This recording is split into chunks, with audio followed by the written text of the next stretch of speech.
This program airs statewide on California Public Television and is a California's Gold classic.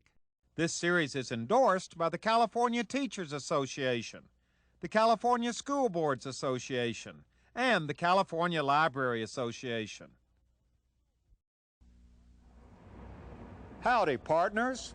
I'm Huell, and right now we're on the back lot of Universal Studios Hollywood. They've built a whole western town here. This is their western set, and this place is famous because over the years they've shot literally hundreds of movies right here, going all the way back to the early 1900s with that famous cowboy movie star, Tom Mix. Now, you know, cowboys, both the real ones and the ones on the silver screen, have played a big role in California's history over the years. And on this particular adventure, we're going to meet some of those cowboys, some honest-to-goodness movie stars singing cowboys. And you're invited to saddle up and ride out across the prairie with us as we all go in search of California's cowboy gold.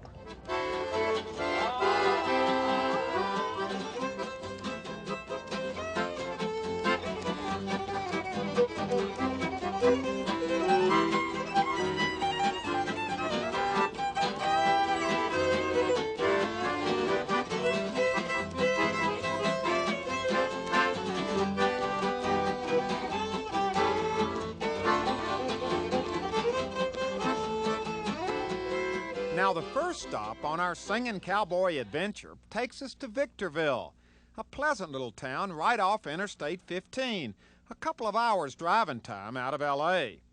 Our exact destination was impossible to miss because right out front there was this huge fiberglass palomino rearing up on its hind legs.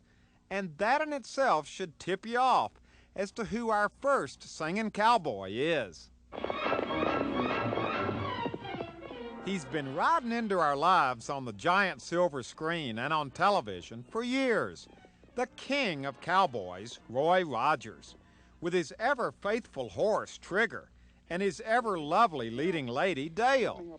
Starting back in the late 1930s, Roy was in 87 musical westerns, becoming the #1 box office star in all westerns for 12 straight years.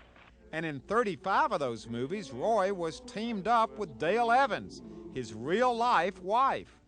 Yep, Roy and Dale and Trigger were quite a combination and quickly became much more than just movie stars.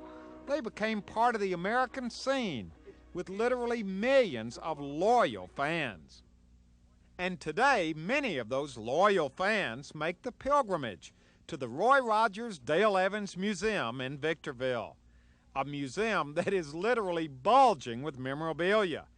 33,000 square feet filled with endless glass cases of photographs, awards, and trophies. Their exhibits, for example, filled with nothing but clothing Roy and Dale wore in the movies. There's saddles and chaps.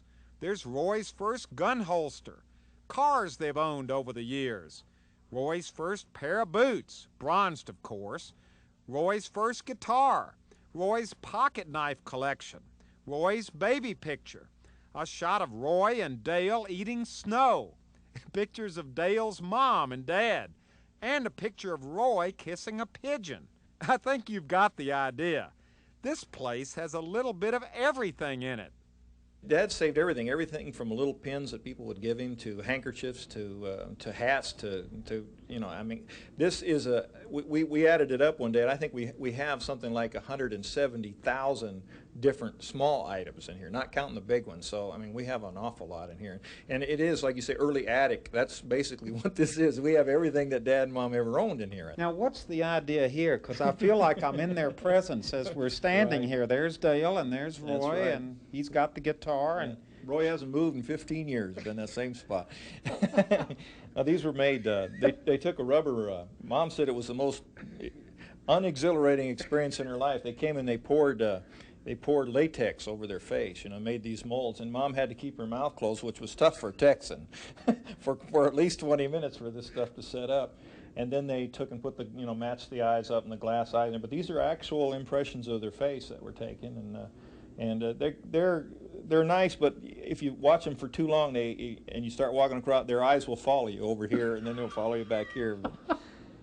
But there are size-wise and stature-wise, they're exact copies of Mom and Dad. So it is kind of bizarre, isn't it? Now, it's one thing to see latex figures of Roy and Dale. It's another to actually meet them in person. But that's exactly what happened next, as Roy Rogers and Dale Evans officially welcomed me to their museum and started to give me the 50-cent tour. I say started because we'd only walked about 15 feet before we were literally surrounded by their fans.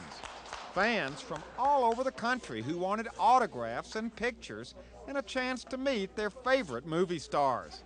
And I gotta tell you, it was something to see because there was this immediate rapport between Roy and Dale and their fans. It felt more like a family reunion than anything else, like old friends getting together. It was really nice. But after a while, we had to break away from the crowd because Roy and Dale wanted to personally show me the most popular exhibit in the entire museum. Now here we are in the inner sanctum here. This is my favorite room. This is what everybody This wants to horse see. was without a doubt the greatest horse that ever came along. He just never made a mistake. We did about 200 pictures, including all of our television shows with this horse and personal appearances and stuff like that. And he was just iron. He was kind. We got pictures with kids on his back clear from his tail clear up to his ears. I have 7 kids on him, I think, someplace in one of these pictures in the museum.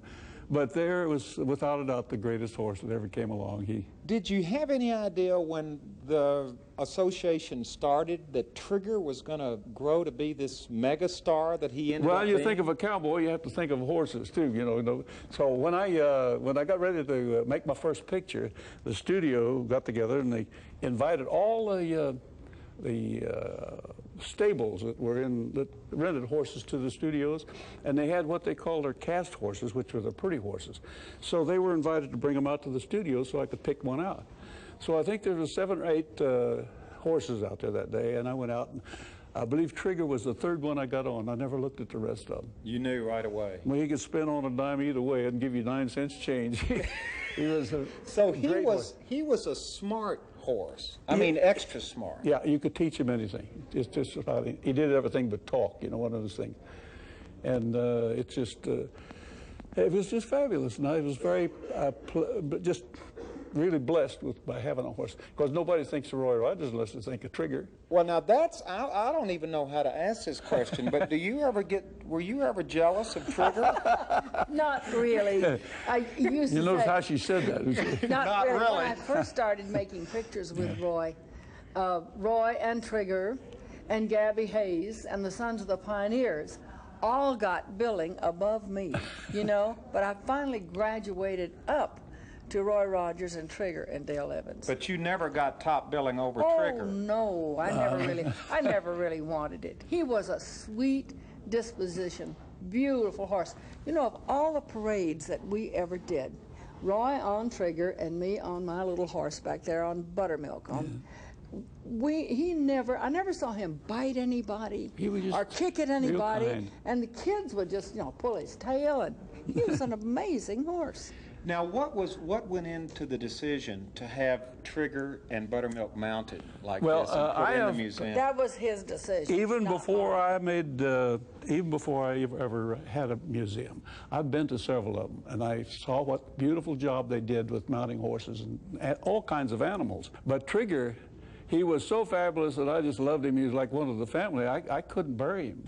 And so I took him down there, and they did this beautiful job with the position you see him in and a lot of the How did you decide to have him up like because this? he was such, he could rear and almost walk on his hind, he could walk on his hind legs. So many of Roy's pictures, you know, of him and Trigger, he was rearing like this with Roy on him. Did Trigger know that he was a star?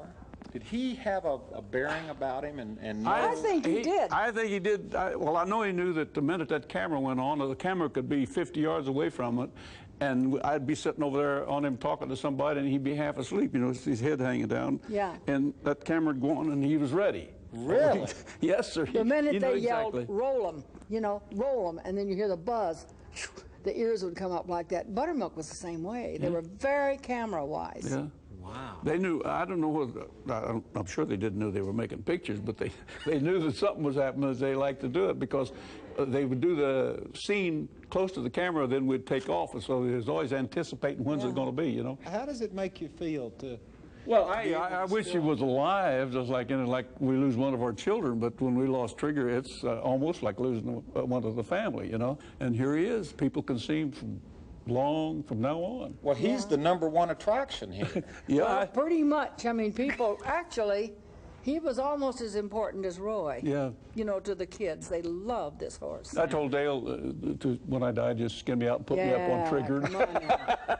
I could smile down at the folks You from can now on. forget me. I'm not that stage struck. I don't know what to say.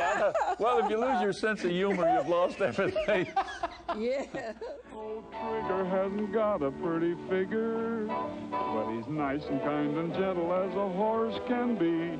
He can carry a stubble, it isn't any trouble, and we're needing company, so how's about a ride for free? Give up? Oh, come on. The sign over the entrance to the Roy Rogers Dale Evans Museum proudly reads, "This is our life." Now maybe that's why it seems so right that an old friend, so much a part of their lives, has been given the place of honor inside. Probably the most famous and definitely the most loved horse of all time, a golden Palomino named Trigger. Happy trails to you until we meet again.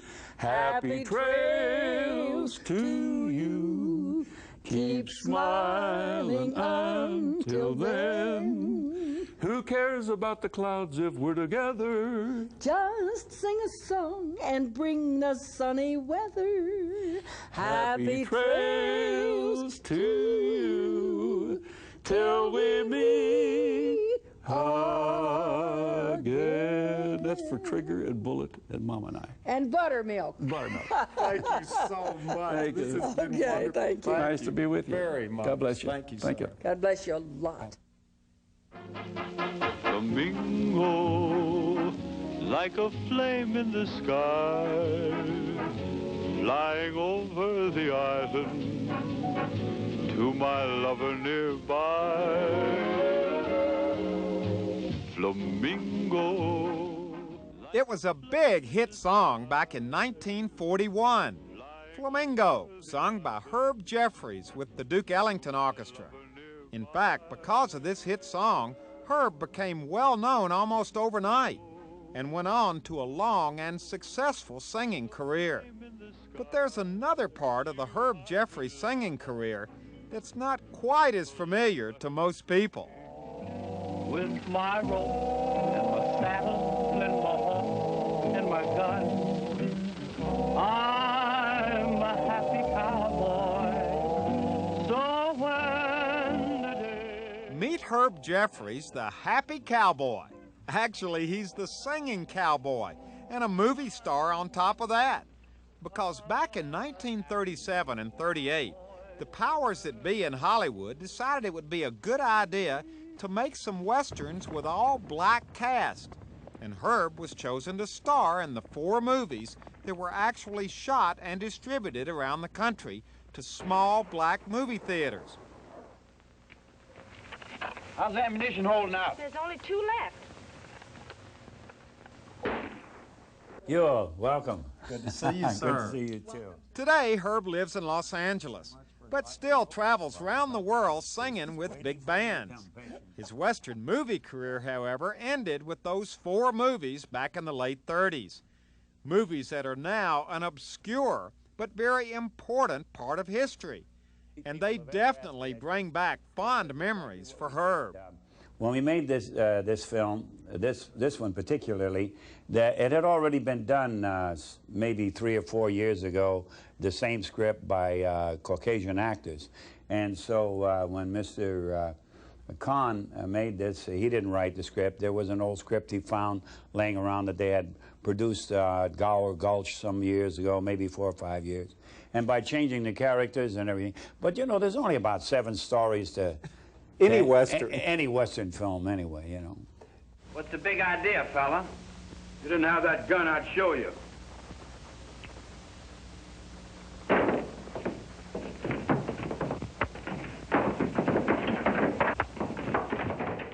Now, did you have extras doing the riding and the roping and the fighting for you? No, we didn't. We couldn't afford those things in those days.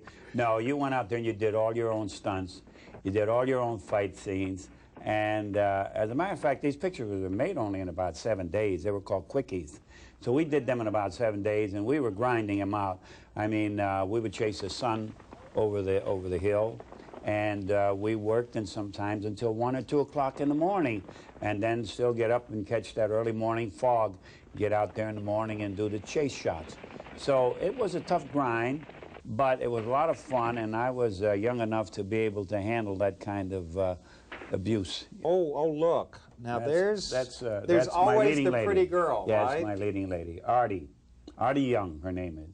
Now, most cowboy movies, like I don't think Gene Autry was ever seen kissing the leading lady. He never actually had any romantic.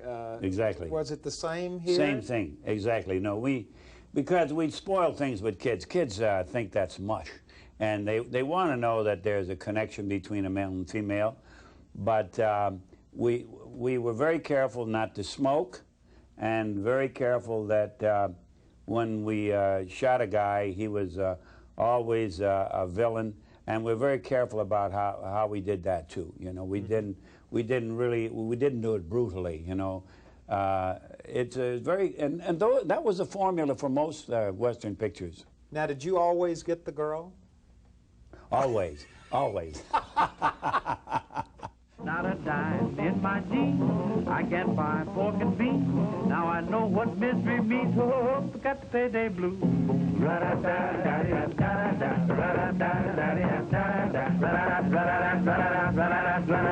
the payday blues. Well, we have a little dancing in there too. See?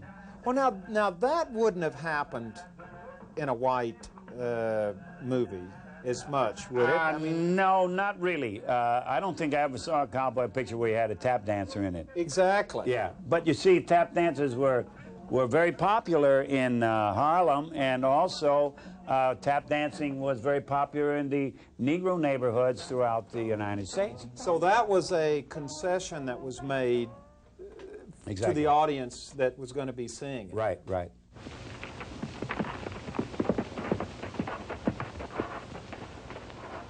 Were you looking for someone?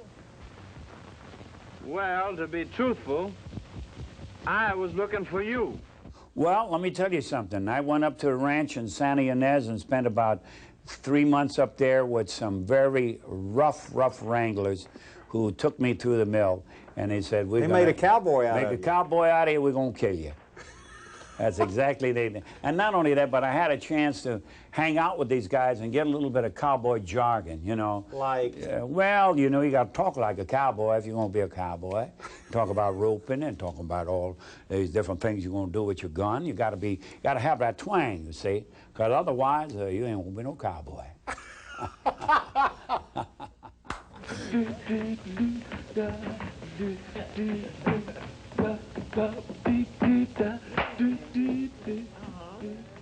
Motion pictures, what makes them successful is good entertainment.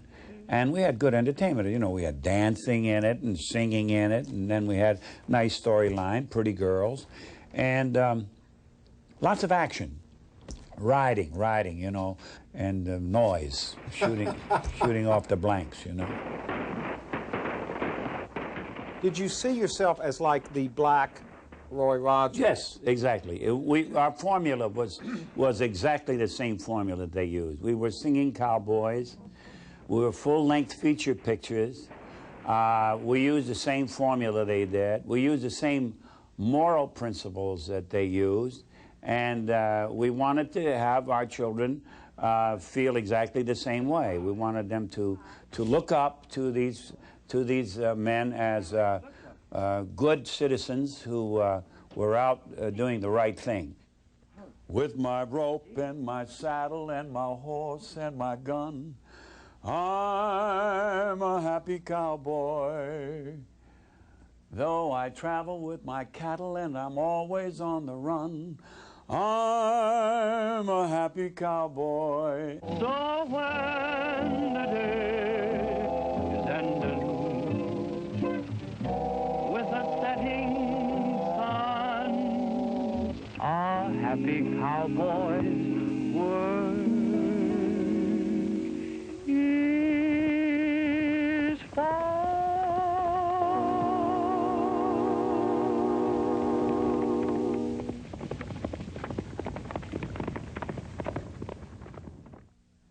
Well, that's our program about singing cowboys.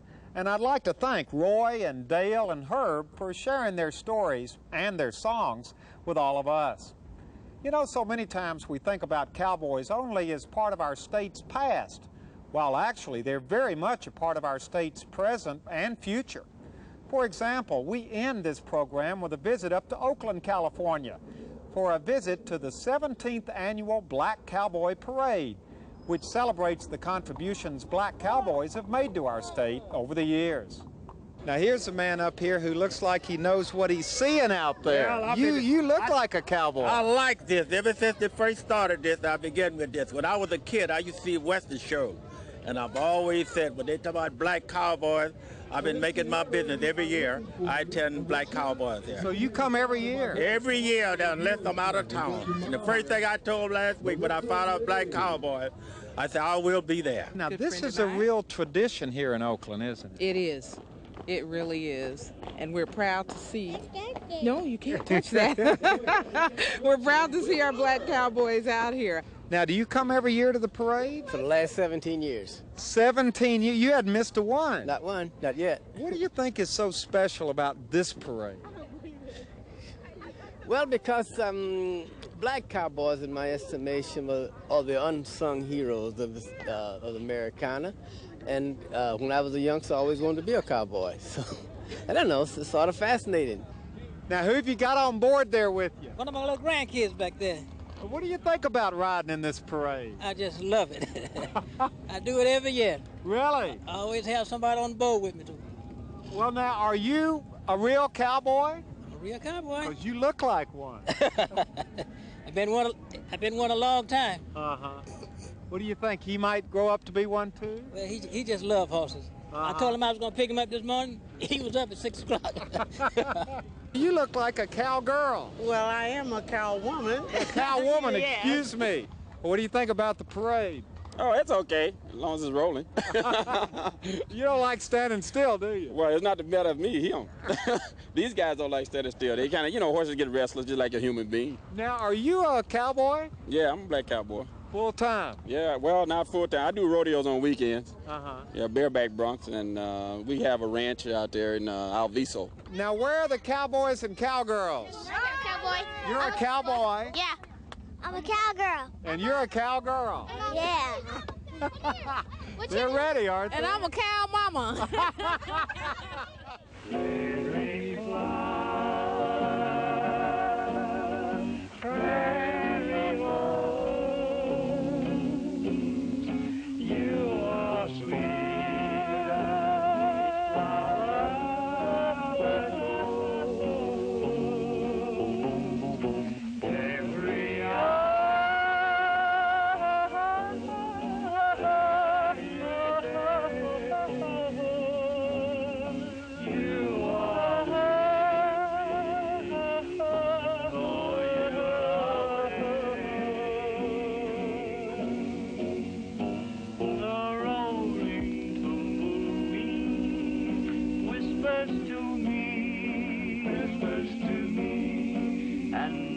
you tell me that your heart's for me alone? For me alone.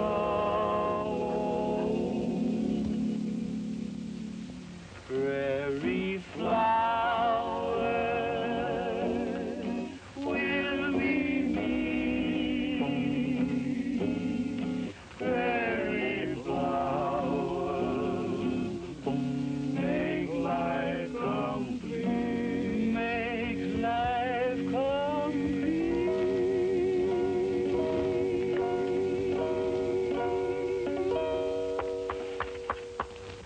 That was mighty fine singing, Blake. Thanks, Mr. Watson. Sure glad you liked it. Well, hello everybody, I'm Huell Hauser, and I sure hope you enjoyed this adventure. If you'd like to see it again or share it with your family or friends, or perhaps donate a copy to your local school or library, it's available on video cassette and on DVD. All you have to do is call 1-800-266-5727 and we'll be glad to send it to you right away.